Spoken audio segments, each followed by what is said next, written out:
নমস্কাৰ সকলোকে কি খবৰ এটা নতুন দিন আৰু এটা নতুন ভিডিঅ'লৈ সকলোকে স্বাগতম জনাইছোঁ।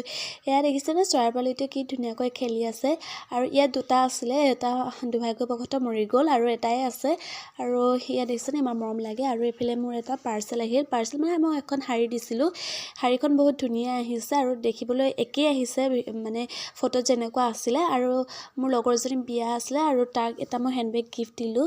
আৰু এয়া মোৰ কলেজৰ ফ্ৰেণ্ড দুগৰাকী আহি ঘপককৈ ওলালেহি আৰু আমি এনেকৈ বাহিৰতে খানা বনাই ভাল লাগে নহয়নে। আৰু এয়া ভিডিঅ' কলত মোৰ লগৰেই হয়, এনেকৈ চাই আমি। আৰু এইফালে মোৰ ৰুমটো অলপ ৰং দিওঁ বুলি ভাবিছোঁ, বগা আছে দেখিবলৈ ইমান ভাল লগা নাই, সেইকাৰণে মই বেলেগ এটা কালাৰ কৰোঁ বুলি ভাবিছোঁ আৰু ষ্টাৰ্ট হৈ গ'ল। আৰু এইফালে দেখিছেনে জলফাই আচাৰ বনাইছে মায়ে, জলফাই আচাৰ কাৰ কাৰ প্ৰিয় সেইটো সকলোৱে জনাবচোন দেই। আৰু দেখিছেনে বহুত টেষ্টি লাগিছে। আৰু আজিলৈ ভিডিঅ'টো ইমানতে সামৰিছোঁ দেই, অন্য এটা ভিডিঅ'ত লগ পাম, আজিলৈ বাই।